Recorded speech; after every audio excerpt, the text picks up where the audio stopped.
वालेकुम students, this is Ayesha Fatima. Welcome to my YouTube channel. तो students, जैसा कि आपको पता है कि हम लोग क्लास 11th फिजिक्स की जो न्यू बुक है Punjab education curriculum training and assessment authority, वो पढ़ रहे हैं। उस न्यू बुक को लेकर हम लोगों ने चैप्टर नंबर 3 स्टार्ट किया हुआ है, जिसका नाम है circular and rotational motion.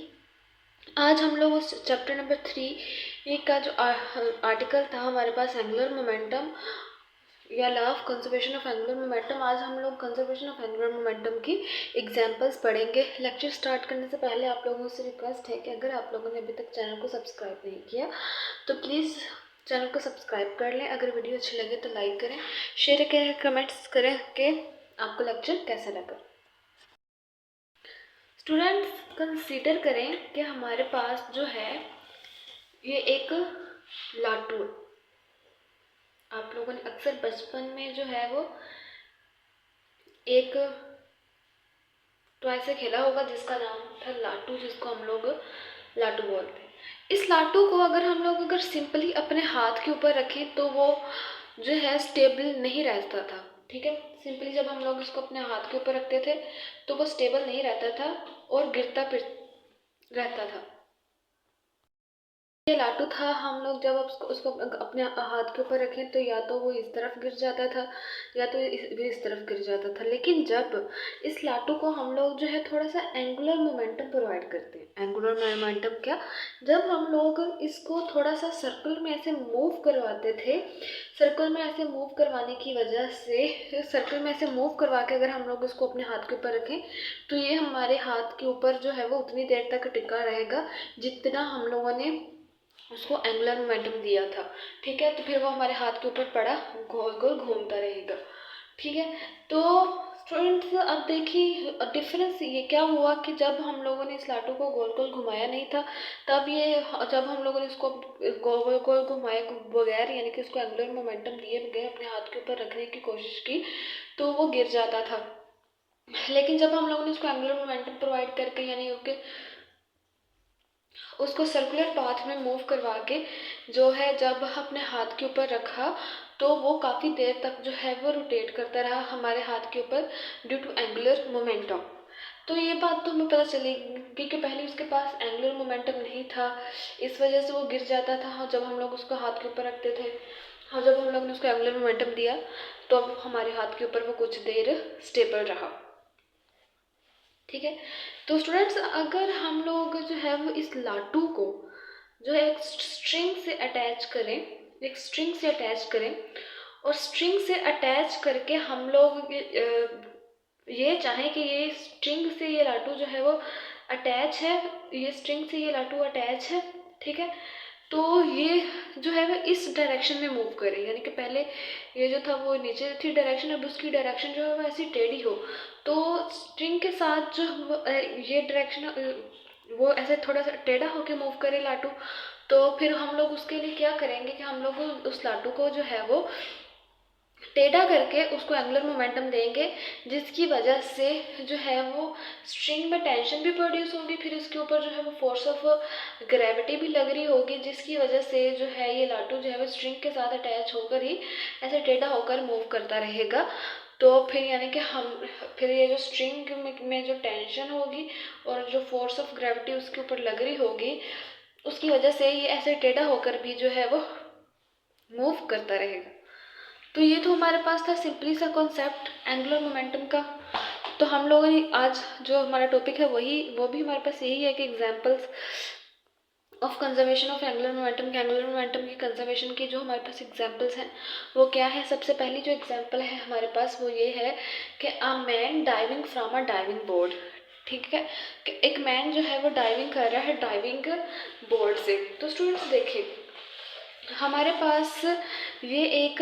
Diving board है और इसके नीचे जो है वो ऐसे स्प्रिंग्स लगे हुए हैं। जब जो है आदमी, यानी ये कि जो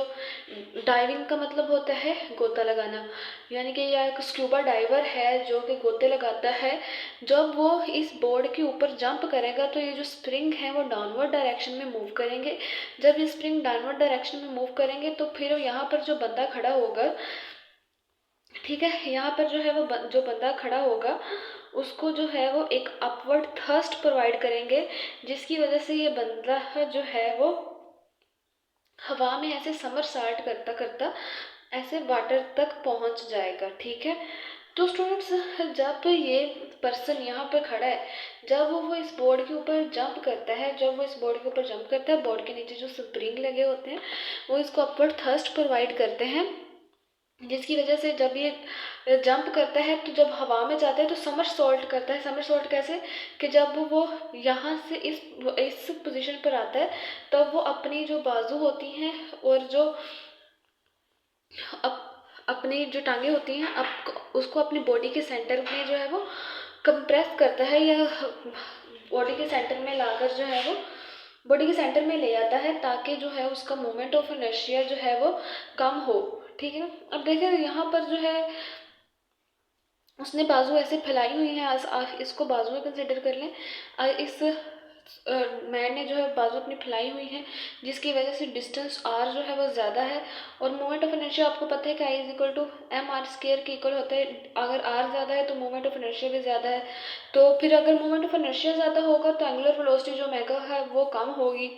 तो फिर ये वही वाली बात जो है वो हमारे पास यहाँ पर बताई गई कि ये पर्सन जो है वो जब यहाँ पर जंप करता है तो इस बोर्ड के नीचे स्प्रिंग लगे होते हैं जो कि इस पर्सन को ये जो अपवर्ड थर्स्ट प्रोवाइड करते हैं। तो जब ये जो जंप करता है, अपवर्ड थर्स्ट जब बोर्ड इसको प्रोवाइड करता है, जब वो जंप करता है तो उसकी जो ये देखिए ये बाजू और ये जो लेग्स हैं हमारे पास इस पोजीशन पर, ये जो बाजू भी खुली हुई है, ये जो लेग्स हैं ये भी जो है वो ओपन है, जिसकी वजह से जो हमारे पास जो डिस्टेंस आर होगा वो ज़्यादा होगा। यानी कि डिस्टेंस आर हमारे पास क्या होगा, डिस्टेंस आर हमारे पास जो है वो ज़्यादा होगा, डिस्टेंस आर। ठीक है। और हमारे पास मोमेंट ऑफ इनर्शिया जो है वो एम आर स्क्वायर के इक्वल होता है। अगर आर ज़्यादा होगा तो मोमेंट ऑफ इनर्शिया भी ज़्यादा होगा। तो इस लेवल पर जो है मोमेंट ऑफ इनर्शिया ज़्यादा है और इस मैन की जो एंगुलर वेलोसिटी है वो कम है। ठीक है। जब ये अपनी बाजुओं को और ये अपने जो नीज हैं यानी घुटने हैं उनको स्ट्रेच कर लेता है, यहाँ पर आकर जब वो इनको स्ट्रेच कर लेगा तो आर जो है वो डिस्टेंस आर जो है वो कम हो जाएगा। ठीक है। तो आपको पता है कि मोमेंट ऑफ इनर्शिया जो है वो एम आर स्क्वायर के इक्वल है। अगर आर कम है तो मोमेंट ऑफ इनर्शिया कम है। अगर मोमेंट ऑफ इनर्शिया हमारे पास कम है तो यानी कि हमारे पास जो एंगुलर वेलोसिटी है वो ज़्यादा है। तो इस पोजीशन पे आकर जो है वो उसकी एंगुलर वेलोसिटी जो है वो ज़्यादा हो जाएगी। तो फिर इस पोजीशन पर जो है इसका मोमेंट ऑफ इनर्शिया कम रहेगा, इसकी एंगुलर वेलोसिटी ज़्यादा हो जाएगी। फिर जब वो पानी को टच करने की बारी आएगी, यानी कि अब वो पानी के थोड़ा करीब आ गया है और उसने पानी के अंदर जो है कूदना है, उसकी बॉडी ने पानी को टच करना है, तो फिर वो अपने हाथ और जो अपनी टांगे हैं वो दोबारा से ओपन कर लेगा, जिसकी वजह से मोमेंट ऑफ इनर्शिया ज़्यादा हो जाएगा और उसकी जो एंगुलर वेलोसिटी है वो कम हो जाएगी। फिर वो पानी के अंदर जो है वो गोता लगा सकता है। तो गोता लगाने का जो है पानी के अंदर ये तरीका है। तो वही हमारे पास जो पहला टॉपिक है a man diving from a diving board, वही हमने लिख लिया कि इसकी जो पहली लाइन है वो ये है कि diver jumping from a spring board has to take a few somersault in air before touching the water as shown in figure 3.19। हमारे पास फिगर 3.19 में हमें यही चीज़ शो करवाई है कि एक डाइवर है जब वो स्प्रिंग बोर्ड से जंप करता है has to take a few somersaults, तो यानी कि वो समरसॉल्ट्स लेता है, यानी कि पहले वो अपनी बाजुओं और टांगों को खोल लेता है, फिर वो ऐसे स्ट्रेच कर लेता है, फिर स्ट्रेच करता करता जब वो ऐसे गोल गोल घूमता है तो जब पानी से थोड़ी दूरी पर रह जाता है तो वो अपनी बाजुओं और टांगों को दोबारा से खोल लेता है। तो इस तरह के समरसॉल्ट्स जो है परफॉर्म करके, यानी कि हवा में इस तरह के समरसॉल्ट्स ये परफॉर्म करता है पानी की सरफेस को टच करने से पहले। After leaving the spring board he curled his body by rolling arms and legs in, यानी कि जब ये लीविंग हमारे पास ये स्प्रिंग बोर्ड है, जब ये उसके ऊपर इसको लीव कर देता है, इसके ऊपर से जंप करके, ये जो स्प्रिंग बोर्ड है ये इसको जब ऊपर थर्स्ट प्रोवाइड करता है क्योंकि स्प्रिंग जो है नीचे की तरफ कंप्रेस हो जाते हैं, तो जब भी वो यहाँ से जंप करता है तो वो जहाँ से यहाँ जंप करते ही वो अपनी जो बाजू हैं और जो टांगे हैं उनको कर्ल कर लेता है अंदर वाली साइड्स पे। Due to this his moment of inertia decrease, जिसकी वजह से उसका मोमेंट ऑफ इनर्शिया डिक्रीज हो जाता है, एंगुलर वेलोसिटी ज़्यादा हो जाती है। And he spins in mid air with a large angular velocity, और फिर वो एयर में जो है वो लार्ज एंगुलर वेलोसिटी के साथ स्पिन करता है। When he is about to touch the water surface, जब वो वाटर की सरफेस को जो है टच करने वाला होता है, he stretches out his arms and legs, तो अपने आर्म्स और लेग्स जो है वो स्ट्रेच आउट कर लेता है। He enter the water as at a gentle speed, जब वो जेंटल स्पीड यानी कि उसकी जो स्पीड होती है वो कम हो जाती है, क्योंकि मोमेंट ऑफ इनर्शिया ज़्यादा हो जाता है। मोमेंट ऑफ इनर्शिया वो अपनी जो बाजू हैं और यानी कि आर्म्स और लेग्स हैं उनको स्ट्रेच आउट कर लेता है, जिसकी वजह से मोमेंट ऑफ इनर्शिया ज़्यादा हो जाता है। He'd enter the water at a gentle speed and gets a smooth diving and get a smooth dive, वो एक जेंटल स्पीड के साथ जो है पानी के अंदर इंटर होता है and gets a smooth dive, और एक स्मूथ गोता हासिल कर लेता है। This is an example of law of conservation of angular momentum. तो ये हमारे पास जो है वो एंगुलर मोमेंटम की एग्जांपल है। तो वही चीज़ हम लोगों ने समझ ली कि यहाँ पर जो इस डाइवर का जो है मोमेंट ऑफ इनर्शिया ज़्यादा है, इस वजह से एंगुलर वेलोसिटी कम है। यहाँ पर एंगुलर मोमेंट ऑफ इनर्शिया कम होता जाएगा, इन तीनों पोजीशन पर एंगुलर वेलोसिटी ज़्यादा हो जाएगी। जब वो पानी की सरफेस को टच करेगा करने वाला होगा तो वो अपनी जो है वो बाजू है यानी आर्म्स और लेग्स उनको स्ट्रेच आउट कर लेगा, जिसकी वजह से जो है मोमेंट ऑफ इनर्शिया ज़्यादा हो जाएगा, एंगुलर वेलोसिटी कम हो जाएगी। तो ये हमारे पास जो है वो law of conservation of angular momentum की एग्जांपल है। नेक्स्ट है हमारे पास है the spinning ice skater. Spinning ice skater students, हमारे पास जो आइस स्केटिंग का मतलब ये आइस स्केटर जो आइस के ऊपर जो है वो स्लिपें लगाता है उसको जो है आइस स्केटर कहते हैं। तो आइस स्केटिंग का मतलब है कि बर्फ़ के ऊपर जो है वो स्लिपें लगाना, ठीक है। एक स्पेशल किस्म के शूज़ पहनकर जो है हम लोग बर्फ़ के ऊपर फिसलने की कोशिश करते हैं। तो स्टूडेंट्स, हमारे पास जो ये टॉपिक है कि द स्पिनिंग आइस स्केटर, वही उसमें हमारे पास जो है वो उन्होंने ये कहा है कि अब देखें कि ये हमारे पास एक आदमी है, ठीक है। तो अब ये आदमी है,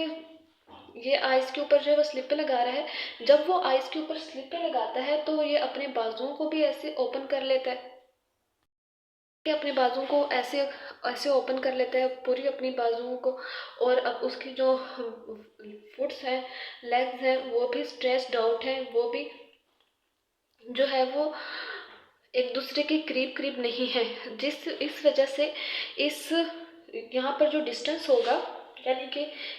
इस पॉइंट से लेकर यहाँ इस पॉइंट तक जो डिस्टेंस आर होगा हमारे पास वो ज़्यादा होगा। डिस्टेंस आर हमारे पास जो है वो ज़्यादा होगा। अब देखिए ये हमारे पास आदमी है, ठीक है, ये हमारे पास एक मैन है और इसने जो अपनी बाजू भी ऐसी खोली हुई हैं और अब टांगे भी, तो और ये आइस के ऊपर स्केटिंग कर रहा है, ये आइस के ऊपर जो है वो स्लिपें लगा रहा है, जिसकी वजह से इसने अपनी बाजुओं भी खोली हुई है, टांगे भी फैलाई हुई हैं, जिसकी वजह से हमारे पास जो आर है वो ज़्यादा हो जाएगा। और मोमेंट ऑफ इनर्शिया हमारे पास जो है वो एम आर स्केयर के इक्वल होता है। अगर हमारे पास आर ज़्यादा है तो मोमेंट ऑफ इनर्शिया ज़्यादा है, तो फिर अगर मोमेंट ऑफ इनर्शिया ज़्यादा है तो हमारे पास जो है वो एंगुलर वेलोसिटी कम हो जाएगी। लेकिन जब यही आदमी ऐसे जो है वो अपने बाजू क्लोज कर लेगा, अपनी टांगे भी जो है वो क्लोज कर लेगा अपनी, अब देखिए वही आदमी जो है वो अपनी जो टांगे हैं वो भी उसने क्लोज कर ली हैं, ठीक है, वो अपने जो बाजू है वो भी क्लोज कर लिए हैं। तो यहाँ पर जो डिस्टेंस आर होगा हमारे पास, डिस्टेंस आर का जो फैक्टर है वो कम हो जाएगा। और आपको पता है मोमेंट ऑफ इनर्शिया जो है वो एम आर स्केयर के इक्वल होता है। अगर आर कम है तो मोमेंट ऑफ इनर्शिया भी हमारे पास कम होगा, तो फिर हमारे पास जो एंगुलर वेलोसिटी जो है वो ज़्यादा होगी। तो वही सारी चीज़ें जो है उस टॉपिक में उठा के लिख दी हैं, इंग्लिश में लिख दी हैं। तो यही सारी सिंपल सी चीज़ें हैं कि हमारे पास देखें कि ये एक स्केटर है या इसके ऊपर स्केटिंग कर रहा है और अपनी ऐसे टांगे और बाजुओं को फैला के स्केटिंग कर रहा है, जिसकी वजह से इसका मोमेंट ऑफ इनर्शिया ज़्यादा है, एंगुलर वेलोसिटी कम है। आई जो है वो आई जो है मोमेंट ऑफ इनर्शिया को डिनोट कर रहा है, ओमेगा जो है वो एंगुलर वेलोसिटी को डिनोट कर रही है, और ये दोनों चीज़ें जो है यहाँ पे स्मॉल हैं, ठीक है स्टूडेंट्स। तो फिर हमारे पास जो एंगुलर मोमेंटम हो, आपको पता है कि एंगुलर मोमेंटम हमारे पास मोमेंट ऑफ इनर्शिया और एंगुलर वेलोसिटी के इक्वल होता है। तो यहाँ पर जो है जब ये हमारे पास स्केटर है जो कि आइस के ऊपर स्केटिंग कर रहे हैं, यानी कि बर्फ़ के ऊपर स्लीपर लगा रहे हैं। जब ये अपने बाजू को भी ऐसे क्लोज कर लेगा, टांगों को भी ऐसे क्लोज कर लेगा, तो उसका जो मोमेंट ऑफ इनर्शिया जो है वो कम हो जाएगा। तो हमारे पास जो ओमेगा इसकी जो एंगुलर वेलोसिटी है वो ज़्यादा हो जाएगी, यानी कि जब वो अपनी बाजुओं को और अपने पैरों को जो है वो ऐसे स्ट्रेच कर लेगा तो फिर उसकी एंगुलर वेलोसिटी ज़्यादा हो जाएगी, यानी फिर वो बर्फ़ के ऊपर ज़्यादा जो है वो स्पीड के साथ स्लिपें लगा सकता है। तो वही चीज़ हमारे पास यहाँ पे लिखी हुई है कि the ice skater as shown in figure 3.20। हमारे पास ये फिगर 3.20 है। यहाँ पर देखें कि एक आइस स्कैटर जो है वो can increase its angular velocity by folding arms and bringing the stretched leg close to other leg के। हमारे पास स्ट्रेच लेग को दूसरी लेग, एक स्ट्रेच्ड टांग जो है वो स्ट्रेच लेग को दूसरी लेग के जो है करीब लाकर जो है वो, और अपनी जो आर्म्स हैं उनको फोल्ड करके ये हमारे पास जो स्कैटर है, आइस स्कैटर, वो अपनी जो एंगुलर वेलोसिटी है वो ज़्यादा कर सकता है। बाय डूइंग सो, ऐसा करने से he decreases its moment of inertia, वो अपना जो है मोमेंट ऑफ इनर्शिया जो है कम कर लेगा। As a result angular speed increase, जिसकी वजह से हमारे पास जो मोमेंट ऑफ इनर्शिया कम होगा, एंगुलर स्पीड ज़्यादा हो जाएगी। When he stretch his hands, जब वो अपने हाथों को स्ट्रेच कर लेगा, एंड लेग आउटवर्ड। अब देखिए जब यहाँ पर भी ये इसने अपनी बाजू को फैला ली है और जो है टांग भी यहाँ पे उसने जो है वो स्ट्रेच्ड लेग जो है वो क्लोज की थी दूसरी की, जब वो फिर जो है अपनी टांगें भी बाहर निकाल लेता है तो the moment of inertia increase. फिर यहाँ पर हमारे पास मोमेंट ऑफ इनर्शिया जो है इंक्रीज हो जाएगा, हिंस एंगुलर वेलोसिटी डिक्रीजेज, जिसकी वजह से हमारे पास जो एंगुलर वेलोसिटी है वो डिक्रीज हो जाएगी। तो ये हमारे पास स्टूडेंट थी दूसरी example conservation of angular momentum की। नेक्स्ट स्टूडेंट्स हमारे पास जो एग्जांपल है वो ये है कि person holding some weight in his hands standing on a turntable. के हमारे पास ये एक टर्न टेबल है और ये जो पर्सन है इसके ऊपर खड़ा है, और उस पर्सन के हाथों में जो है वो वेट है। ठीक है, जब ये पर्सन जो है वो अपनी बाजुओं को ऐसे फैला लेगा और जो है वो टर्न टेबल के ऊपर खड़ा होकर जब घूमेगा तो इसकी जो एंगुलर स्पीड होगी, एंगुलर वेलोसिटी होगी, वो कम होगी, क्योंकि इसने अपनी बाजुओं को फैलाया हुआ है, और जिसकी वजह से डिस्टेंस आर जो है वो ज़्यादा होगा, और मोमेंट ऑफ इनर्शिया जो है वो हमारे पास एम आर स्क्वायर के इक्वल होता है, जिसकी वजह से अगर आर ज़्यादा होगा तो मोमेंट ऑफ इनर्शिया भी ज़्यादा होगा, जिसकी वजह से हमारे पास एंगुलर स्पीड जो है वो कम होगी। तो जब भी ये एक टर्न टेबल के ऊपर खड़ा है और अपनी बाजुओं को इसने फैलाया हुआ है, और जिसकी वजह से यहाँ पर जो है हमारे पास मोमेंट ऑफ इनर्शिया ज़्यादा है और एंगुलर वेलोसिटी जो हमारे पास जो एंगुलर स्पीड है वो कम है। लेकिन जब भी ये पर्सन जो है वो अपनी बाजुओं को स्ट्रेच नहीं करेगा, यानी कि क्लोज कर लेगा, फोल्ड कर लेगा या स्ट्रेच नहीं करेगा, तो ये यानी कि ये नॉर्मल पोजीशन में अगर खड़ा होगा और उसने वेट उठाए हुए हैं अपने हाथों के ऊपर, तब जब ये टर्न टेबल जो है वो रोटेट करेगा, तो जब ये टर्न टेबल रोटेट करेगा तो यहाँ पर देखें जो आर का फैक्टर है वो कम है, और मोमेंट ऑफ इनर्शिया हमारे पास एम आर स्क्वायर के इक्वल होता है। आर का फैक्टर कम है और मोमेंट ऑफ इनर्शिया भी हमारे पास कम होगा। ठीक है, तो जिसकी वजह से हमारे पास जो एंगुलर वेलोसिटी है या एंगुलर स्पीड है वो ज़्यादा होगी। तो हम लोग कह सकते हैं कि A person is standing on a turntable with heavy masses dumbbell in his hand। कि हमारे पास एक पर्सन है वो एक टर्न टेबल के ऊपर खड़ा है और इसके हाथों में जो है वो हैवी मैसेज हैं जो कि डम्बेल है, stretched out on both side as shown in figure. जब इसने जो है वो दोनों साइड्स को स्ट्रेच्ड आउट किया, जो कि जहाँ पे जो है यहाँ पे फिगर में शो किया गया है, as he draws his hands inward. जब वो अपने हाथ जो है वो इनवर्ड जो है वो कर लेगा तो उसकी जो एंगुलर स्पीड है, his angular speed eight one instant increases है, तो एट वंस इंक्रीजेस। तो जब आप देखें यहाँ पर, जब यहाँ पर उसने स्ट्रेच किया हुआ अपनी बाजू को फैलाया हुआ, लेकिन टर्न टेबल के ऊपर खड़ा घूम रहा है, लेकिन जब वो ऐसे जो है वो इन्वर्ट कर लेगा या ड्राज हिज हैंड इनवर्ड, तो उसकी जो एंगुलर स्पीड है वो ज़्यादा हो जाएगी, क्योंकि वहाँ यहाँ पर मोमेंट ऑफ इनर्शिया कम हो जाता है और यहाँ पर मोमेंट ऑफ इनर्शिया ज़्यादा था, जिसकी वजह से उसकी जो एंगुलर स्पीड थी वो कम थी। As he draws his hand inward his angular speed at once increases, जब वो अपने हाथों को जो है वो इनवर्ड ड्रा करता है तो तब उसकी जो एंगुलर स्पीड होती है वो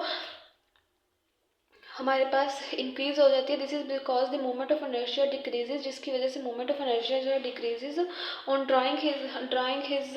हैंड इनवर्ड, जिसकी वजह से अपने हाथों को जो है वो इनवर्ड ड्रा करने की वजह से मोमेंट ऑफ इनर्शिया कम हो जाता है, विच इंक्रीजेज द एंगुलर स्पीड, जिसकी वजह से उसकी एंगुलर स्पीड जो है वो कम हो जाती है। स्टूडेंट्स, अब तक हम लोगों ने जितनी 3 एग्जाम्पल पढ़ी, पहली a man diving from a diving board, the spinning ice skater and a person holding some weights in his hand। हम लोगों ने इन तीनों एग्जाम्पल में एक ही चीज़ पढ़ी, एक ही जो कांस्टेंट चीज़ पढ़ी तीनों एग्जाम्पल में, कि अगर हमारे पास जो मोमेंट ऑफ इनर्शिया है वो ज़्यादा होता है तो एंगुलर वेलोसिटी कम होती है, अगर एंगुलर वेलोसिटी कम होती है तो मोमेंट ऑफ इनर्शिया हमारे पास ज़्यादा होता है। यही चीज़ हम लोगों ने पढ़ी इन तीनों एग्जाम्पल में, और तीनों एग्जाम्पल में जो है हमारे पास सिर्फ और सिर्फ यही चीज़ है, यही सिंपल सा कॉन्सेप्ट है। तो अब जो नेक्स्ट हम लोगों ने जो एग्जाम्पल्स पढ़नी है, जो कंजर्वेशन ऑफ एंगुलर मोमेंटम की, जो कि फ्लाई व्हील है और गायरोस्कोप है, जायरोस्कोप है, उसको गायरोस्कोप भी बोलते हैं, जायरोस्कोप भी, लेकिन करेक्ट प्रोनाउंसिएशन जो है वो जायरोस्कोप है। तो उसमें हम लोगों ने ये पढ़ना है कि जो एंगुलर मोमेंटम है हमारे पास, जिसको हम लोगों ने एल से डिनोट किया, वो मोमेंट ऑफ इनर्शिया और एंगुलर स्पीड का जो है वो प्रोडक्ट होता है। ये हमारे पास एंगुलर मोमेंटम है, ये मोमेंट ऑफ इनर्शिया और एंगुलर स्पीड का जो है वो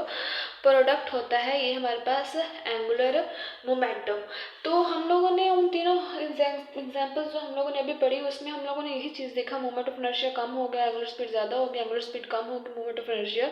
ज़्यादा हो गया। यानी कि हमारे पास जो है मोमेंट ऑफ इनर्शिया और जो हमारे पास एंगुलर स्पीड है वो हमारे पास कांस्टेंट है, ठीक है। तो अगर हमारे पास मोमेंट ऑफ इनर्शिया और एंगुलर स्पीड कांस्टेंट है तो हमारे पास जो एंगुलर मोमेंटम है वो भी हमारे पास कांस्टेंट होगा, ठीक है स्टूडेंट्स। तो हम लोगों ने यही चीज़ें पढ़ी कि अगर ये हमारे पास जो एंगुलर मोमेंटम है, अगर इसकी ये एक वेक्टर क्वांटिटी है, ठीक है, अगर इस एंगुलर मोमेंटम की जो है वो डायरेक्शन कांस्टेंट होगी, डायरेक्शन हमारे पास जो है उसकी कांस्टेंट है, तो फिर इसका जो मैग्नीट्यूड है वो भी हमारे पास कांस्टेंट होगा, मैग्नीट्यूड है हमारे पास वो भी कांस्टेंट होगा, ठीक है। अगर इसकी एंगुलर मोमेंटम की डायरेक्शन कांस्टेंट है तो फिर इसका जो मैग्नीट्यूड है वो भी हमारे पास जो है वो कांस्टेंट होगा। तो यही जो चीज़ हम लोगों ने एंगुलर मोमेंटम का जो मैग्नीट्यूड है वो कांस्टेंट रहता है, वही चीज़ हम लोगों ने पढ़नी है। फ्लाई व्हील हमारे पास जो एक देखें, ये हमारे पास एक मैकेनिकल डिवाइस है फ्लाई व्हील, ठीक है। ये इसका जो है वो हैवी व्हील है और ये जो है वो व्हील के सेंटर में जो है एक एक्सल लगा हुआ है, ये हमारे पास एक हैवी व्हील है, हैवी किस्म का व्हील है, और यहाँ पर जो है एक सेंटर में जो है वो एक्सल लगा हुआ है। अब हम लोग इस एक्सल को पढ़कर इस व्हील को जो है वो ऐसे गोल गोल घुमा सकते हैं। अब देखिए, अगर हम लोग इस एक्सल को पकड़कर जो है वो इस व्हील को जो है वो ऐसे गोल गोल घुमाते हैं तो हम जो है वो इस व्हील को जो है वो एंगुलर मोशन देते हैं। अब अगर हम लोग इस पूरी फोर्स के साथ इस एक्सल को पकड़ कर इस व्हील को घुमाएं तो घुमाकर जब हम लोग उसको छोड़ दें तो हमारे छोड़ने के बाद भी जो है वो ये जो लार्ज व्हील है या हैवी व्हील है वो कुछ देर तक मूव करता रहेगा, ठीक है। यानी कि हम उसके अंदर जो है वो रोटेशनल एनर्जी स्टोर हो जाती है ना। अब अगर देखें यहाँ से एक्सल के को पकड़ कर हम लोग व्हील को ऐसे ऐसे घुमा रहे हैं तो उसके अंदर जो फिर हम लोग जब उसको छोड़ देते हैं तो उसके अंदर जो है वो कुछ रोटेशनल एनर्जी जो है वो स्टोर रहती है, जिसकी वजह से ये जो व्हील जो है वो मूव करता रहता है। स्मूथ आउटपुट फ्लक्चुएशन, तो यानी कि हमारे पास जो आउटपुट फ्लक्चुएशन जो होती है, यानी कि हम देखें कि अब ये हैवी व्हील है हमारे पास, और अगर हम लोग इसको एक्सल को पकड़कर जो है ऐसे गोल गोल घुमाते हैं तो ऐसे उसके अंदर जो फ्लक्चुएशंस आती हैं, जो रुकावटें आती हैं या आउटपुट फ्लक्चुएशन जो होती हैं वो हमारे पास स्मूथ हो जाती हैं, जिस तरह हमारे पास एक कपड़े सिलाई करने वाली मशीन होती है, जिसको हैंडल से पकड़कर हम लोग ऐसे ऐसे मशीन को गोल गोल घुमाते हैं, गोल गोल घुमाकर फिर हम लोग जो है वो किसी भी किस्म के कपड़े जो है वो उस मशीन में जो है वो सी सकते हैं। जो सिलाई मशीन्स होती हैं, ये कपड़े सीने वाली जो मशीन्स होती हैं, तो हम लोग जो है वो किसी भी किस्म के जो है कपड़े उसमें सिलाई कर सकते हैं, क्योंकि जो हमारे पास जो आउटपुट फ्लक्चुएशंस होती हैं वो स्मूथ आउट हो जाती हैं। तो हमारे पास जो फ्लाई व्हील्स हैं वो साइकिल्स में, या जो कारें होती हैं वहाँ पे भी इंडस्ट्रियल मशीनरी होती हैं, मशीनरी जो हमारे पास इंडस्ट्रीज़ में यूज़ होती हैं, जो कि बहुत बड़ी बड़ी चीज़ें बनाने के लिए इस्तेमाल होती हैं, वहाँ पर भी हमारे पास फ्लाई व्हील जो है वो यूज़ होता है। गायरोस्कोप या जायरोस्कोप में भी हमारे पास फ्लाई व्हील यूज़ होता है, जो कि हम लोग नेक्स्ट टॉपिक पढ़ेंगे। शिप्स में भी हमारे पास फ्लाई व्हील यूज़ होता है। शिप्स जो बहरी जहाज़ होते हैं वहाँ पर भी हमारे पास फ्लाई व्हील जो है वो यूज़ होता है। उन बहरी जहाज़ों में जो कि उसको ऐसे ऐसे रोटेट करवाता रहता है, और वो शिप जहाँ बहरी जहाज़ जो पानी में ये घूमती रहती है। स्पेस क्राफ्ट यानी कि स्पेस में ये जितने व्हीकल्स होते हैं वहाँ पर भी हमारे पास जो है फ्लाई व्हील यूज़ होता है। जब ये फ्लाई व्हील जो है वो स्पिन करता है, तो इस स्पिन करने की वजह से, अब देखिए ये फ्लाई व्हील जो है जब हम लोग इसको गोल गोल घुमाएंगे तो ये स्पिन करेगा। तो अगर ये फ्लाई व्हील जो है वो, अब देखिए यहाँ पे पड़ा है, अगर हम लोग इसको गोल गोल घुमा रहे हैं और तब ये स्पिन करे, तो ये जब ये अपनी ओरिएंटेशन जो है वो चेंज करे, यानी कि अभी इसे यहाँ पे पड़ा है तो वो इस तरफ आ जाए, अपनी ओरिएंटेशन चेंज करे, या इस तरफ चला जाए, तो जो इसकी एंगुलर मोमेंटम होगा वो उसकी ओरिएंटेशन के में जो चेंज होगा उसको रेजिस्ट करेगा और स्टेबिलिटी मेंटेन करेगा। अब देखिए हमारे पास जो है ये एक फ्लाई व्हील है, ठीक है, ये इसका एक्सल है जो इसके सेंटर में है, ठीक है। हम लोग इस एक्सल से इस फ्लाई व्हील को जो है ऐसे ऐसे मूव करवा रहे हैं, एंगुलर मोमेंटम दे रहे हैं हम लोग इस फ्लाई व्हील को, ठीक है, एंगुलर मोमेंटम दे रहे हैं हम लोग इस फ्लाई व्हील को, जिसकी वजह से ये जो है वो मूव कर रहा है। अगर जो है ये अपनी ओरिएंटेशन चेंज करे, यानी कि वो यहाँ पर पड़ा है, तो यहाँ से अगर जब वो जो है वो अपनी ओरिएंटेशन चेंज करे, यहाँ आ जाए, फिर वो कभी उधर, हम लोग इसको गोल गोल घुमा रहे हैं, इसका एक्सल से इसको गोल गोल घुमा रहे हैं, और ये गोल गोल ऐसे घूम तो रहा है, तो ये कभी उधर को चला जाए, फ्लाई व्हील उधर को चला जाए, फिर हम लोग यहाँ से इसका एक्सल पढ़ के इसको गोल गोल घुमा रहे हैं, ये कभी उधर, ये लेकिन जो फ्लाई व्हील है ये कभी उधर को जा रहा है, हम लोग घुमाए जा रहे हैं, ये कभी उधर को जा रहा है, कभी इधर को जा रहा है, ठीक है, यानी कि ये अपनी ओरिएंटेशन चेंज कर रहा है। तो जो एंगुलर मोमेंटम होगा वो इसको इसकी ओरिएंटेशन चेंज करने से रोकेगा, यानी जो इसकी ओरिएंटेशन में चेंज हो रहा होगा, एंगुलर मोमेंटम जो है वो उसको रेजिस्ट करेगा, जिसकी वजह से हम लोग कह सकते हैं कि फ्लाई व्हील जो है वो सिस्टम्स में बहुत ही ज़्यादा यूज़फुल है, जिसकी वजह से हमारे ओरिएंटेशन को कंट्रोल करने के लिए, या ओरिएंटेशन में जो चेंजेस होते हैं उसको कंट्रोल करने के लिए बहुत ज़रूरी है। क्योंकि देखिए अब हम लोग इसके एक्सल को गोल गोल घुमा रहे हैं और ये अपनी ओरिएंटेशन चेंज कर रहा है, यानी कि अपनी पोजीशन चेंज कर रहा है। पहले ये यहाँ पर पड़ा था, एक्सल के साथ ये कनेक्टेड है, एक्सल को हम लोग गोल गोल घुमा रहे हैं, ये व्हील पहले यहाँ पर पड़ा, फिर इधर आ गया, एक्सल को हम लोग घुमाए जा रहे हैं, फिर इधर आ गया, तो जो ये एंगुलर मोमेंटम हम लोग उसको दे रहे हैं, ये जो एक्सल होगा इस एक्सल को एंगुलर मोमेंटम दे रहे हैं, ताकि ये जो है फ्लाई व्हील जो है हमारे पास एक रोटेशन करे, तो वो एंगुलर मोमेंटम जो है हमारे पास इस फ्लाई व्हील को इसकी ओरिएंटेशन यानी कि जगह चेंज करने से मना करेगा, ये जगह चेंज करने से कंट्रोल करेगा। तो अब देखें हमारे पास ये एंगुलर मोमेंटम जो है, यही जो कि हम लोग इसको एक्सल को दे रहे हैं, ऐसे एंगुलर मोमेंटम दे रहे हैं, वही इस फ्लाई व्हील को इसकी ओरिएंटेशन चेंज करने से जो है वो रेजिस्ट करेगा। तो हमें कोई एक्सटर्नल इंटरफेरेंस नहीं चाहिएगी, जब इसका जो एंगुलर मोमेंटम दे रहे हैं वही इस फ्लाई व्हील को इसकी ओरिएंटेशन चेंज करने से जब रेजिस्ट करेगा, तो हमें किसी भी एक्सटर्नल इंटरफेरेंस या किसी भी एक्सटर्नल फोर्स की ज़रूरत नहीं होगी। तो फ्लाई व्हील हम लोग पढ़ रहे हैं कि फ्लाई व्हील जो है एक मैकेनिकल डिवाइस, कि फ्लाई व्हील जो हमारे पास एक मैकेनिकल डिवाइस है which consist of a heavy wheel with an axle. ये एक हमारे पास एक हैवी व्हील है जो कि एक एक्सल पर मुश्तमिल होता है। It is use to store rotational energy, smooth out output fluctuation and provide stability in a wide range of application. कि हमारे पास जो है वो ये रोटेशनल एनर्जी को स्टोर कर लेता है, स्मूथ आउटपुट फ्लक्चुएशन, और आउटपुट जो फ्लक्चुएशन होती है, रुकावटें होती हैं, उनको स्मूथ आउट कर लेता है। जैसे हम लोग एक सिलाई करने वाली, कपड़ा सिलाई करने की मशीन होती है, उसको हम लोग हैंडल से पकड़ कर ऐसे ऐसे घुमाते रहते हैं, जिसकी वजह से उसकी जो आउटपुट फ्लक्चुएशन होती हैं वो स्मूथ आउट हो जाती हैं, और हम जो है किसी किस्म का कपड़ा जो है इसमें इस्तेमाल कर सकते हैं। ये स्मूथ आउट हो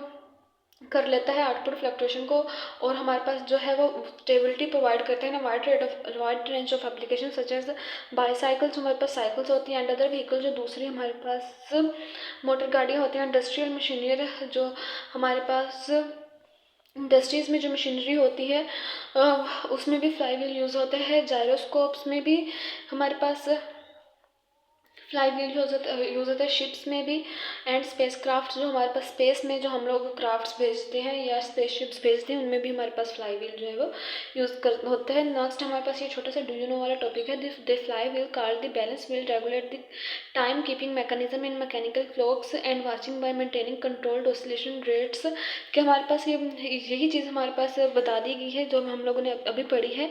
कि जब ये फ्लाई व्हील जो है अपनी ओरिएंटेशन जो है वो चेंज करेगा, तो ये एक्सल जो है उसको रेजिस्ट करेगा अपनी ओरिएंटेशन चेंज करने से। तो यही इस वजह से यहाँ पे लिखा है कि balance wheel regulates the time keeping mechanism in mechanical clocks, के वो उसको अपने ही सर्कल में रखेगा जो एंगुलर मोमेंटम हम लोग इसको एक्सल में दे रहे हैं, and watches bye maintaining control oxidation rate. हमारे पास जो ऑक्सीडेशन रेट होता है और कंट्रोल्ड ऑसिलेशन रेट जो होता है हमारे पास, उसको मेंटेन करता है। When a fly wheel spin, जब हमारे पास फ्लाई व्हील जो है वो स्पिन करता है, its angular momentum resist to its orientation. तो जो हम लोग उसको जो एंगुलर मोमेंटम हम लोग उसको दे रहे हैं, जब ये फ्लाई व्हील जो स्पिन कर रहा है, जो एंगुलर मोमेंटम हम लोग यहाँ पर दे रहे हैं, तो वो उसकी ओरिएंटेशन को चेंज करने में जो है वो रेजिस्ट करेगा, मेंटेनिंग स्टेबिलिटी मेंटेन करेगा।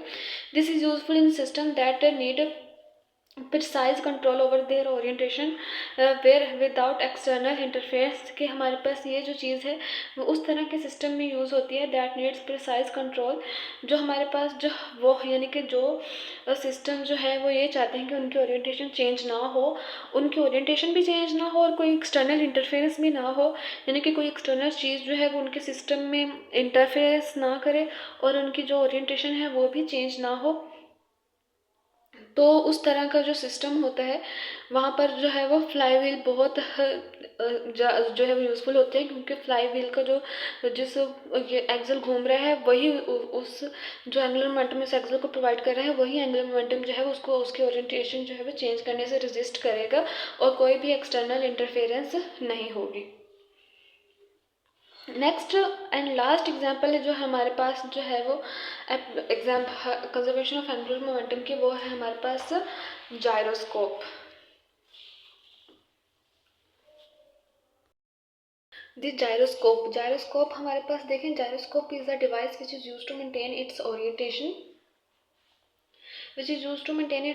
relative to the earth axis और रेजिस्ट चेंज इन ओरिएंटेशन। जब भी हम लोगों ने किसी चीज़ की ओरिएंटेशन मेंटेन करनी है तो वो किसी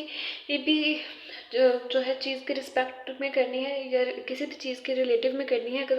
उस चीज़ की ओरिएंटेशन इस तरह है की है तो हम लोगों ने इस चीज़ की भी ओरिएंटेशन जो है वो इस तरह की रखनी है। तो हमारे पास जो गायरोस्कोप है वो एक ऐसी डिवाइस होती है जो अपनी ओरिएंटेशन जो है वो मेंटेन रखती है रिलेटिव्स टू अर्थ एक्सिस और रेजिस्ट चेंज इन ओरिएंटेशन, यानी कि गायरोस्कोप जो है वो अपनी ओरिएंटेशन जो है वो अर्थ एक्सिस के रिलेटिव रखती है और अपनी जो चेंजेस होते हैं ओरिएंटेशन में उनको जो है वो रेजिस्ट करती है। It consist of a mounted flywheel pivoted in sporting rings as shown in figure 3.23। हमारे पास ये जायरोस्कोप है और ये हमारे पास एक माउंटेड फ्लाई व्हील है जो कि flywheel pivoted in sporting rings, कि हमारे पास जो है वो एक माउंटेड फ्लाई व्हील है। ये हमारे पास एक माउंटेड फ्लाई व्हील का मतलब ये है कि ये यहाँ से माउंटेड है, फ्लाई व्हील जो है वो यहाँ से मोटेड है। पहले हम लोगों ने फ्लाई व्हील देखा था कि जो है वो उसके एक्सल जो है उसके सेंटर पे लाइक करता है और फिर वो जो है फ्लाई व्हील को ऐसे ऐसे गोल गोल घुमाता है। लेकिन जो हमारे पास जायरोस्कोप है वो हमारे पास उसमें जो फ्लाई व्हील जो है वो यहाँ से माउंटेड होता है, ठीक है, पिवटेड स्पोर्टिंग रिंग। और जो ये हमारे पास जो स्पोर्टिंग रिंग्स हैं उसमें जो है वो पिवटेड होता है, ठीक है। देखिए ये हमारे पास एक फ्लाई व्हील है, ये माउंटेड है और ये हमारे पास स्पोर्टिंग रिंग्स जो हैं इसमें पिवटेड है। ये हमारे पास फिगर 3.23 में शो किया गया है। It works on the basis of law of conservation of angular momentum due to its moment of inertia, due to its large moment of inertia. Gyroscope का जो है वो मोमेंट ऑफ इनर्शिया ज़्यादा होता है, जिसकी वजह से अब देखिए मोमेंट ऑफ इनर्शिया ज़्यादा है तो उसकी एंगुलर जो स्पीड है वो कम होगी। तो हमारे पास ये कहा गया कि जायरोस्कोप जो है वो law of conservation of angular momentum के तौर पर काम करता है कि यानी कि जो जायरोस्कोप है law of conservation of angular momentum के तौर पर काम इस तरह करता है कि उसके ऊपर जो है वो कोई भी एक्सटर्नल टार्क एक्ट नहीं कर रहा होता। हम लोगों ने law of conservation of angular momentum वाले टॉपिक में पढ़ा है कि law of conservation of angular momentum उस वक्त तक कंजर्व रहता है जब तक जो है उसके ऊपर कोई एक्सटर्नल टार्क एक्ट नहीं करता। तो अब देखिए हमारे पास ये जायरोस्कोप है, इसके ऊपर कोई एक्सटर्नल टार्क एक्ट नहीं कर रहा, जिसकी वजह से जो है इसका मोमेंट ऑफ इनर्शिया ज़्यादा है और एंगुलर स्पीड जो है वो कम है। जायरोस्कोप की डायग्राम हमारे पास ये बताई गई है कि ये एक हमारे पास जो है वो उसका हैंडलर है, ये फिर जो है वो हमारे पास जो फ्लाई व्हील जो है वो माउंटेड है और ये हमारे पास पिवटेड रिंग्स हैं, ठीक है। तो ये law of conservation of angular momentum के तौर पर काम करता है, यानी कि इसके ऊपर जब कोई एक्सटर्नल टार्क एक्ट नहीं करता है ना gyroscope spins at a large angular speed. जब गायरोस्कोप जो है वह लार्ज एंगुलर स्पीड के ऊपर स्पिन करता है तो जो है इसका एंगुलर मोमेंटम भी ज़्यादा हो जाता है। अब देखिए जब ये गायरोस्कोप जो है वो ये तेज़ी से मूव करेगा तो इस ज़ाहिर सी बात है इसका जो एंगुलर मोमेंटम है वो भी ज़्यादा हो जाएगा। तो हमारे पास then it is then difficult to change the orientation of gyroscopes और rotational axis due to its large moment of inertia. अब देखिए ये बहुत ज़्यादा आपको पता है कि जायरोस्कोप का जो है मोमेंट ऑफ इनर्शिया ज़्यादा है, ऊपर से ये कंजर्वेशन ऑफ एंगुलर मोमेंटम का लॉ पर जो है वो बेस करता है, यानी कि उसके ऊपर कोई एक्सटर्नल टार्क भी जो है वो एक्ट नहीं हो रहा है। तो जब जायरोस्कोप जो है वो लार्ज एंगुलर स्पीड के साथ जो है वो स्पिन करेगा तो वो एक लार्ज एंगुलर मोमेंटम पकड़ लेगा, ठीक है। इस वजह से it is difficult to change the orientation of the gyroscopes rotational axis, जिसकी वजह से जायरोस्कोप जो रोटेशनल एक्सिस है जो है वो उसकी ओरिएंटेशन चेंज करना मुश्किल हो जाएगी। यानी कि जिस तरह यहाँ पर जायरोस्कोप जो है वो थोड़ा सा टिल्टेड है, यानी कि थोड़ा सा टेढ़ा हुआ है, तो यहाँ पर उसकी ओरिएंटेशन चेंज हुई है। लेकिन हमारे पास जब इसके एंगुलर मोमेंटम ज़्यादा हो जाता है तब इसका मोमेंट ऑफ इनर्शिया भी ज़्यादा हो जाता है। अगर मोमेंट ऑफ इनर्शिया ज़्यादा हो जाता है तो फिर इसकी एंगुलर स्पीड जो है कम हो जाती है, जिसकी वजह से है जो है उसकी ओरिएंटेशन जो है वो चेंज करने में मुश्किल होती है। It is difficult to change the orientation of the gyroscope rotational axis due to its large movement of a change in orientation requires the a change in its angular momentum. अगर हम लोगों ने उसकी ओरिएंटेशन को change करना है तो उसके एंगुलर मोमेंटम में एक भी चेंज आना चाहिए। To change the direction of large angular momentum a corresponding large torque is required. अगर हमारे पास लार्ज एंगुलर मोमेंटम की जो डायरेक्शन है हम लोगों ने उसको चेंज करनी है, यानी कि इस तरह ये सर्कल पाथ में मूव कर रहा है और ये लार्ज एंगुलर मोमेंटम है, इसको अगर हम लोगों ने इसकी डायरेक्शन को चेंज करना है तो जाहिर सी बात है हमें जो है वो लार्ज टार्क भी चाहिए। अगर हमारे पास एंगुलर मोमेंटम है तो फिर उसकी डायरेक्शन को चेंज करने के लिए एक बहुत बड़ा टार्क चाहिए। लेकिन यहाँ पे लिखा हो कि जायरोस्कोप जो है law of conservation of angular momentum के बेसिस पे जो है वो बेस कर रहा है, law of conservation angular momentum पर जो है बेस कर रहा है, जिसकी वजह से इसका जो मोमेंट ऑफ इनर्शिया है वो ज़्यादा होगा। तो even if a gyroscope is tilted, अगर हम लोग गायरोस्कोप को थोड़ा सा टिल्ट कर लेते हैं यानी कि उसको थोड़ा सा टेढ़ा कर देते हैं, it still keeps levitated without falling. तो वो अगर हम लोग उसने उसको थोड़ा सा टेढ़ा कर दिया है तो यानी कि टिल्ट कर दिया है तो टेढ़ा कर कर भी जो है वो जिस तरह यहाँ पे मूव कर रहा था वो उसी तरह ऐसे ऐसे मूव करेगा और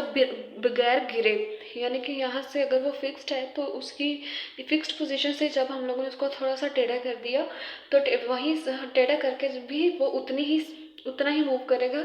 उतनी ही स्पीड के साथ, लेकिन जो है वो गिरेगा नहीं। ठीक है, hence it is the reason why gyroscope can be use to maintain orientation. इस वजह से हम लोग कह सकते हैं कि यही वो रीज़न है जिसकी वजह से जायरोस्कोप जो है वो ओरिएंटेशन यानी कि कोई भी फिक्स्ड पोजीशन है उसको मेंटेन करने के लिए जो है इस्तेमाल होता है। पहली वजह ये है, हम यहाँ पर जो रीज़न है वो आप लोगों से पूछ लिया जाता है कि पहली वजह हमारे पास क्या होगी कि जायरोस्कोप जो है law of conservation of angular momentum के तौर पर काम करता है। ये जो है वो इसकी जो एंगुलर स्पीड जो है जो वो एंगुलर मोमेंटम जो है इसका ज़्यादा होता है जब ये लार्ज स्पीड के साथ जो है वो स्पिन करता है तो इसका एंगुलर मोमेंटम जो ज़्यादा हो जाता है। इस वजह से गायरोस्कोप की जो ओरिएंटेशन होती है उसको चेंज करना मुश्किल होता है और gyroscope rotation axis due to its large moment of inertia. अब उसकी ओरिएंटेशन जो है चेंज करना मुश्किल है क्योंकि इसका जो मोमेंट ऑफ इनर्शिया ज़्यादा है। जब हम लोग इसके ओरिएंटेशन को चेंज करते हैं तो अब हम ओरिएंटेशन उसको चेंज करेंगे तो उसका एंगुलर मोमेंटम भी चेंज होगा। तो उसकी लार्ज एंगुलर मोमेंटम की जो डायरेक्शन है उसको चेंज करने के लिए हमें जो है एक टार्क रिक्वायर्ड है। तो लेकिन जो जायरोस्कोप है वो law of conservation of angular momentum के लॉ के ऊपर बेस करता है, तो टार्क हम लोग उसके ऊपर जो है वो नहीं अप्लाई कर सकते। लेकिन हमारे पास जो जायरोस्कोप है उसको थोड़ा सा टेढ़ा कर देते हैं, टेढ़ा करके भी it still keeps levitated without falling, कि वो थोड़ा सा टेढ़ा करके भी तेज़ी से मूव करता रहता है बगैर गिरे। Hence this is it is the reason why gyroscope can be use to maintain orientation. हमारे पास यही रीज़न है कि हमारे पास जायरोस्कोप जो है वो ओरिएंटेशन को मेंटेन करने के लिए क्यों यूज़ होता है। दी नेक्स्ट है हमारे पास जो है वो कुछ एग्जांपल हैं जायरोस्कोप की,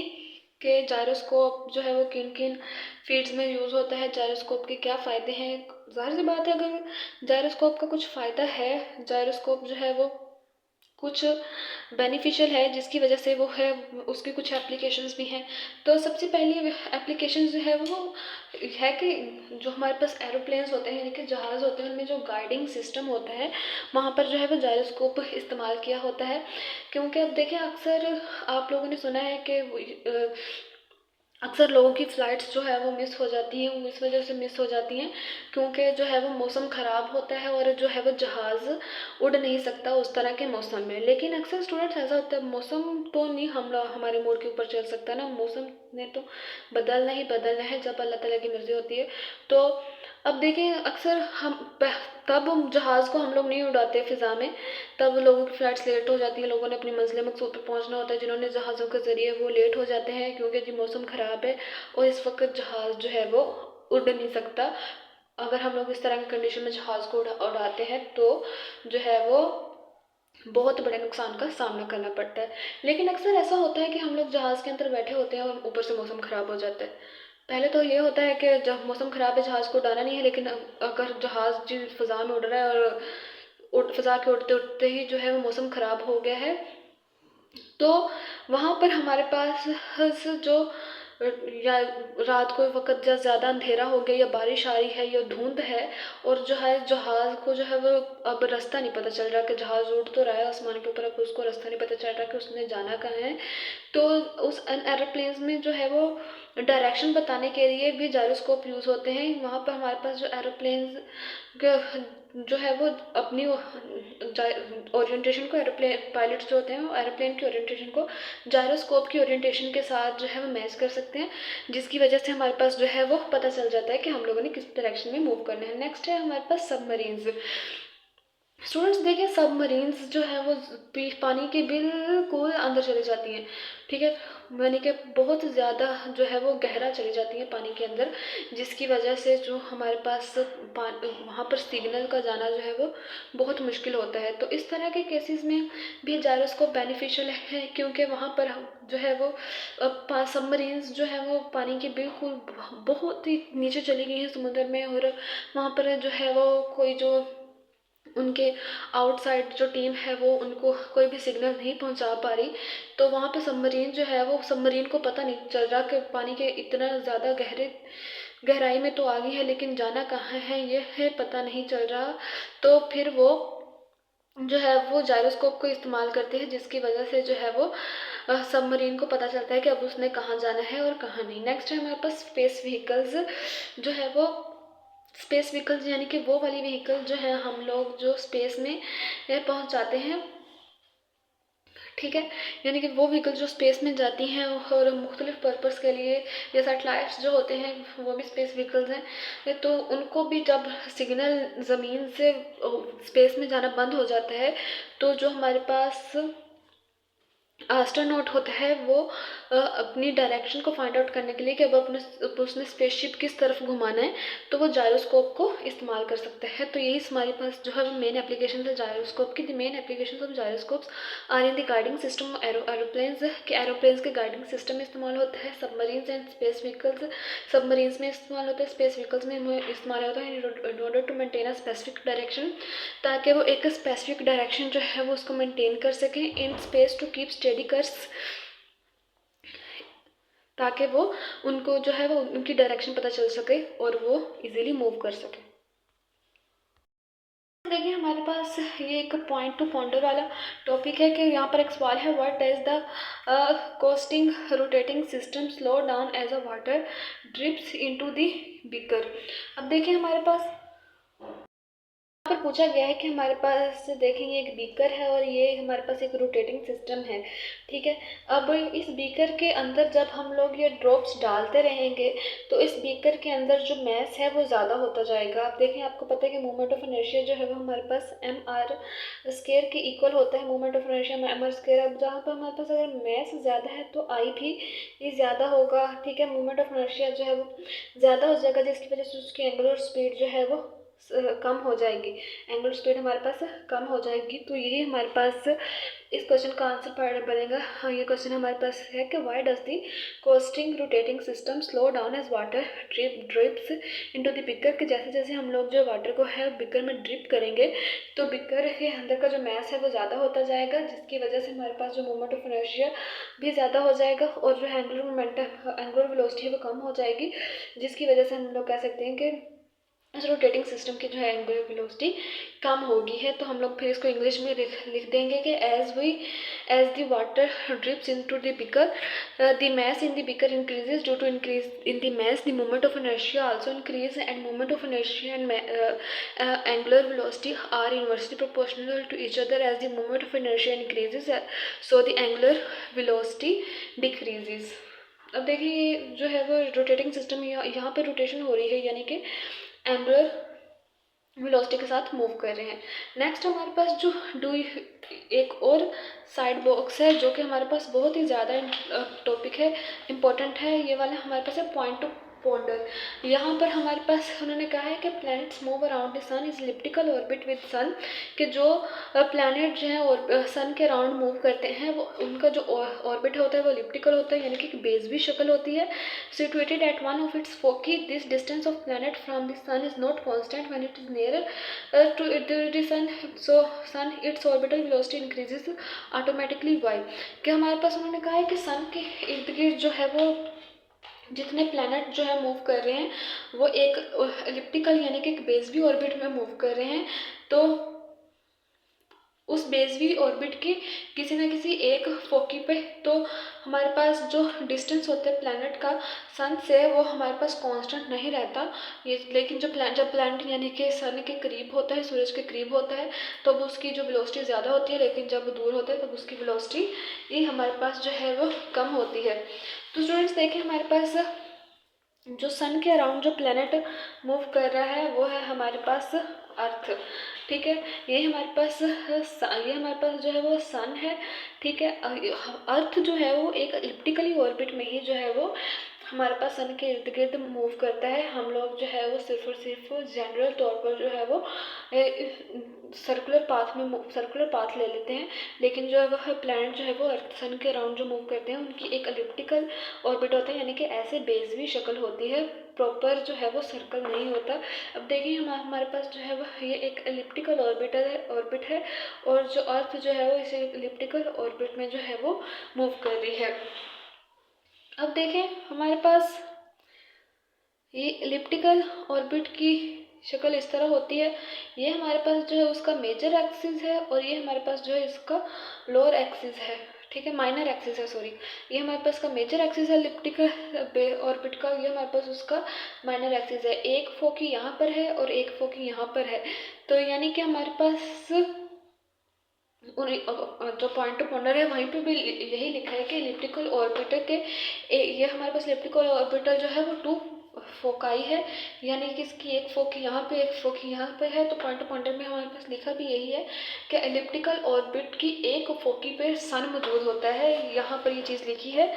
सन in elliptical orbiter with sun situated at one of its 2 foci, यानी कि सन जो है वो इनमें से एक फोकी पर प्रेजेंट है, तो सन जो है वो इस फोकी पर प्रेजेंट है। अब ये देखें,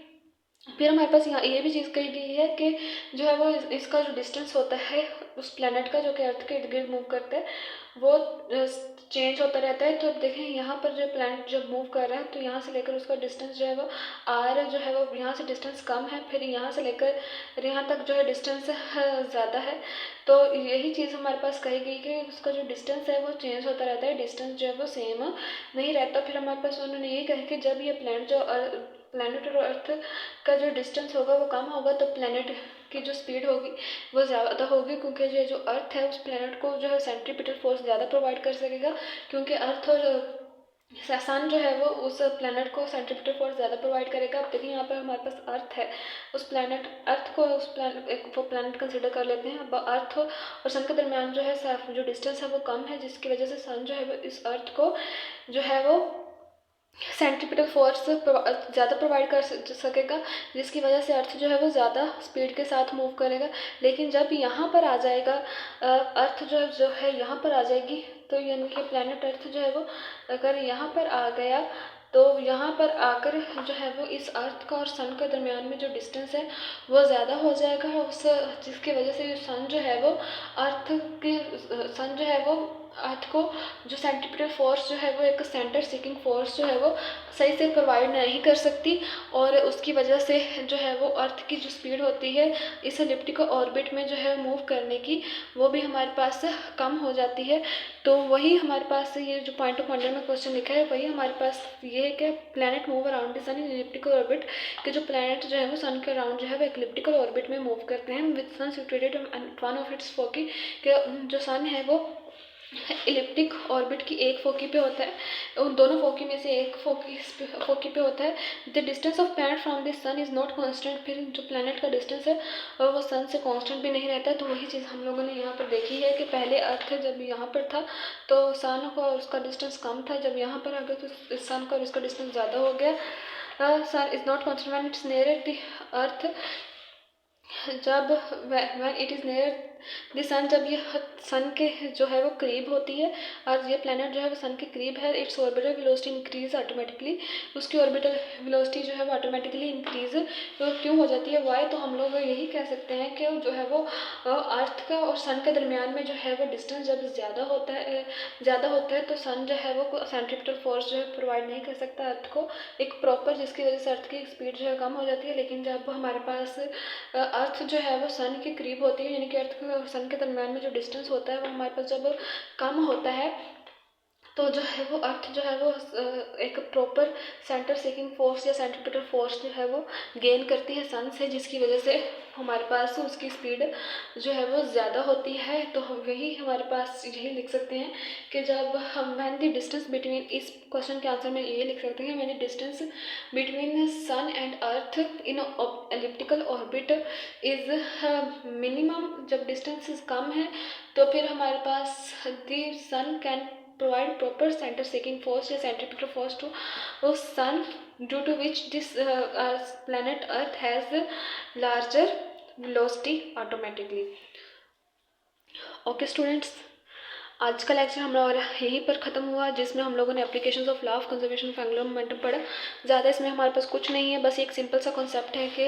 मोमेंट ऑफ इनर्शिया और एंगुलर वेलोसिटी के दरमियान जो है हमारे पास इनवर्स रिलेशन है। मोमेंट ऑफ इनर्शिया ज़्यादा होगा, एंगुलर वेलोसिटी कम होगी, एंगुलर वेलोसिटी कम होगी, मोमेंट ऑफ इनर्शिया ज़्यादा होगा। ये जो पॉइंट टू पॉइंटर हम लोगों ने जो लास्ट पे पढ़े हैं, ये बहुत ही ज़्यादा इंपॉर्टेंट है।